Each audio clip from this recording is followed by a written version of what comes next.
Within an hour, the clip had been viewed over 1 million times. By midday, it was trending nationwide. The reactions were immediate and brutal. Paul Danning just ended his own career on live TV. Imagine if a conservative had said this about liberals, he'd be fired before the commercial break. So conservatives don't contribute to society? Tell that to the millions of small business owners, military personnel, and first responders. The backlash was swift. Conservative commentators called out the blatant bias, while even some neutral voices acknowledged that Paul had overstepped. On the other side, some of his usual supporters tried to downplay it, claiming it was being taken out of context.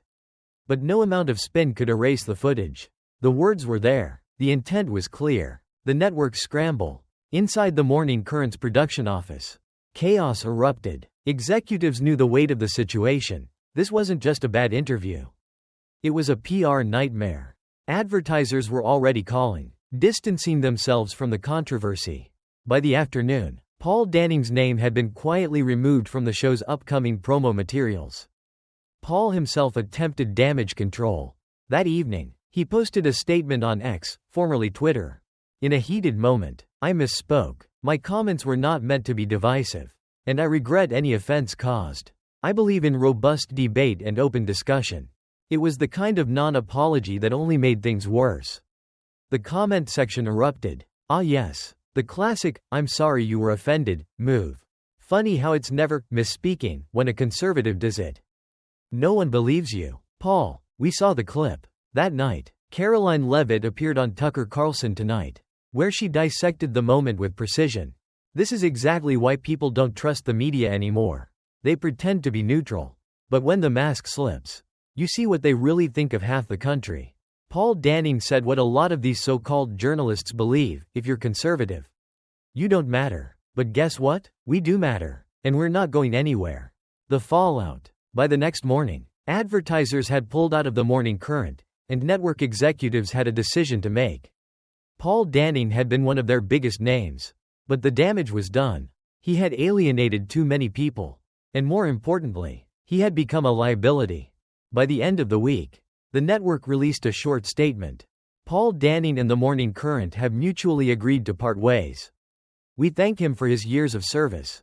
Paul Danning was fired. The internet erupted. Wow, he really thought he was untouchable. They didn't fire him because they disagree with him. They fired him because he got caught. Caroline Leavitt didn't just win the debate, she took his career. But for Caroline, this was never about getting someone fired. It was about exposing the truth. A shift in the media landscape. In the weeks following the controversy, the Morning Current struggled to regain its credibility. Viewership plummeted, and former Paul Danning supporters quietly distanced themselves from him. Meanwhile, Caroline Leavitt's profile skyrocketed. She became a household name, her influence growing as she continued speaking out against media hypocrisy. This wasn't just a viral moment. It was a turning point. People saw through the narrative. They saw how the media treats conservatives versus liberals. And they realized that the so-called neutral voices weren't neutral at all. Paul Danning had made a fatal mistake. He got too comfortable in his own bias. He assumed he could say whatever he wanted without consequences. But for the first time, the script flipped, and instead of controlling the conversation, he became the conversation. The lesson? Never underestimate the power of truth. The aftermath. A shift in the media landscape. Paul Danning was gone, but the controversy was far from over. His firing sent shockwaves through the media world, igniting fierce debates across political and journalistic circles. For conservatives, this was a turning point, a moment of reckoning for a mainstream media that had, for too long, dismissed and belittled their perspectives. They saw Paul's firing as proof that the media wasn't interested in debate, it was interested in control. The sentiment was clear. If even a veteran journalist like Paul Danning could be taken down overnight for one comment, what did that say about free speech? For liberals, the reaction was more complicated. Some distanced themselves from Paul entirely, arguing that he had crossed a clear ethical line. But others, even those who opposed him politically, were uneasy. If someone as seasoned as Paul could be ousted so swiftly, what precedent did that set? Would they be next? And then, Paul himself broke his silence. Paul Danning's response. Late one evening, Paul released a pre-recorded video statement on social media. His face looked tired. His voice was measured, but his words were sharp. "I was fired because I spoke the truth.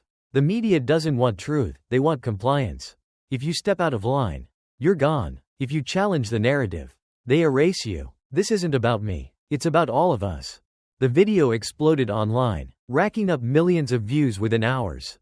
His supporters rallied behind him, calling for boycotts of NBS News, claiming this was nothing more than another case of corporate media silencing dissent.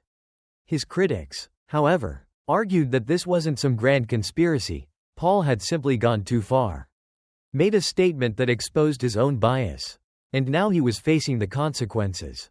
But while the internet battled it out, Caroline Leavitt remained silent. She didn't gloat. She didn't engage in the drama. She didn't need to, because the world was already arguing for her. The broader conversation, the future of media. This wasn't just about Paul Danning anymore. It was about the future of journalism. Paul's firing had exposed a deeper issue, the selective enforcement of outrage. People were starting to ask uncomfortable questions. Would a liberal journalist have been fired for saying the same thing about conservatives? If the media truly supported free debate, why was only one side punished when they misspoke? If cancel culture was real, where was the line between accountability and ideological purging? On one side, conservatives celebrated Paul's downfall as a wake-up call to the mainstream media. They flooded networks with messages demanding balanced journalism. They called for Caroline Leavitt to get her own show, arguing that she had exposed the double standard in real time. On the other side, progressive journalists worried. They weren't defending Paul, but they recognized what had happened. He was fired not for breaking a law or lying, but for expressing an opinion that had become too controversial in the wrong setting. The media industry, already struggling with declining trust, now faced a crossroads. Would it double down on ideological gatekeeping, or would it finally acknowledge its growing credibility crisis? The next chapter, a career reborn. Paul Danning wasn't done. 1 month after his firing, he announced a new venture, an independent media platform dedicated to real conversations without censorship. He had seen what happened when journalists played the corporate game, and now, he was stepping out of it. "I refuse to be part of a system that punishes truth-tellers and rewards narrative enforcers," he said in a follow-up video. His new show, streamed online and funded directly by viewers, broke records within its first week. Even those who had once dismissed him tuned in, not because they agreed with him, but because they wanted to hear an uncensored perspective. And Caroline Leavitt? Her career skyrocketed. She became a frequent guest on major news outlets, a sought-after voice in conservative media. Offers poured in, hosting gigs, book deals, speaking engagements. She had exposed the game. And now, people wanted to hear more. But more than that, she had become a symbol of resilience, proof that standing your ground in the face of media bias wasn't just possible. It was necessary. The aftermath. A shift in the media landscape. The dust had begun to settle. But the questions surrounding Paul Danning's firing weren't going anywhere. In the days that followed, every major media outlet ran think pieces, panel discussions, and debates about what had just happened. Justice or censorship? For some, Paul's firing was a long overdue moment of accountability, a message that even elite media figures weren't untouchable anymore. Words have weight. If a journalist crosses a line, they face consequences, simple as that. They argued that this wasn't about free speech, but about professionalism. Paul wasn't being punished for having an opinion.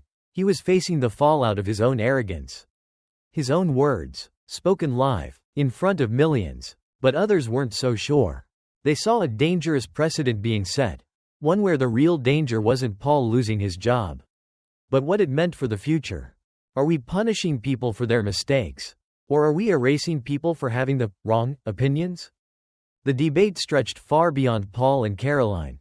It became a larger conversation about the power of viral outrage, how a single moment, a single sentence, could destroy a career overnight. The role of social media in shaping reality. Was Paul a victim of the mob? Or just someone finally facing the consequences of his words? The fragile state of public discourse.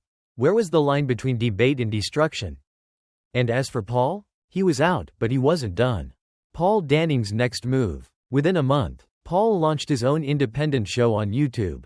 No producers. No corporate oversight. No network executives deciding what he could and couldn't say. He branded himself as a truth-teller silenced by the establishment. And whether you agreed with him or not, one thing was undeniable. His audience was larger than ever. His first episode? What Happened to Me Could Happen to You. Within 24 hours, it racked up over 10 million views. For his supporters, this was proof that the media had overplayed its hand, that people were hungry for voices outside the corporate machine. For his critics, it was confirmation that cancel culture didn't really exist, after all. How cancelled could Paul really be if he was making more money and getting more attention than ever before? But either way, one thing was certain: Paul Danning wasn't going anywhere. And what about Caroline? Unlike Paul, Caroline didn't need to say a word. She didn't gloat. She didn't play the victim. She simply moved on. But whether she liked it or not, her name would always be tied to this moment. Because she hadn't just debated a TV host. She had exposed something deeper. She had changed the game. And that's why the conversation wasn't over. What comes next? The media world had been shaken. Networks scrambled to redefine the rules. What was acceptable discourse? What was a fireable offense? Would this set a new standard for journalists? Or was it just a momentary scandal?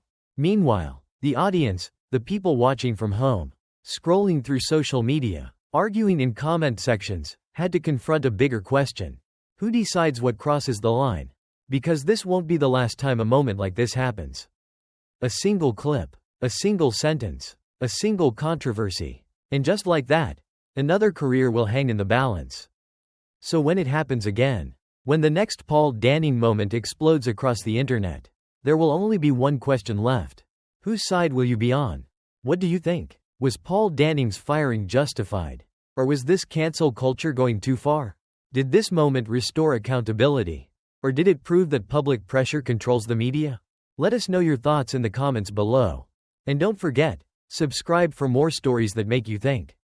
The story of Paul Danning's downfall is more than just a viral controversy. It's a lesson about the power of words, accountability, and the shifting landscape of public discourse. In today's world, where everything is recorded, dissected, and shared within seconds, one careless remark can change everything. This is a reminder that respect, fairness, and consistency matter. If we demand accountability from one side, we must be willing to apply the same standards to all. The key takeaway? Think before you speak, engage with honesty, and always stand by your principles, because integrity lasts longer than any headline.